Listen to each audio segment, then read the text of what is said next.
God never felt like a father to me.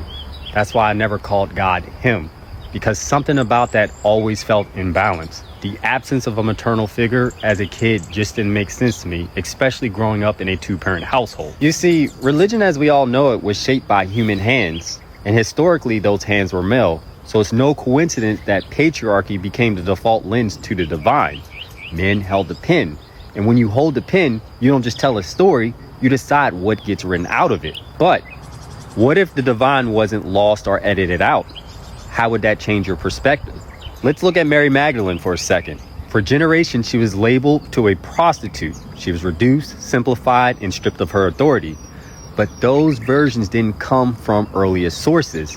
In other texts, she was something much harder to control. She was a teacher, a spiritual equal, someone who understands things others didn't. And what happens when a woman like that holds that kind of power? She gets questioned, discredited, and rewritten. Because if she stands, the hierarchy shifts. But let's zoom out for a second. Early Christianity wasn't one unified belief system. There were different interpretations of what God even meant.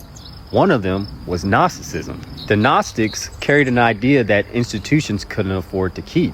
You don't need a church to access the divine. There's no middleman, no gatekeeper, just you and your own awareness. They called it gnosis, direct experience, no obedience. And within that framework existed Sophia, divine feminine wisdom, which wasn't beneath God, but an expression of it. So ask yourself this, why don't we hear about her? Why are these ideas labeled as heresy? Is it because a system that was built on external authority cannot survive if people realize the divine lives within them? If God is internal, control becomes irrelevant.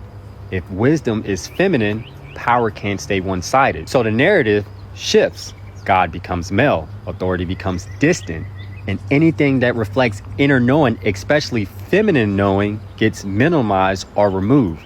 Now, before y'all come for me in the comments, just understand this isn't about men versus women. It's about imbalance, because the divine was never meant to be singular.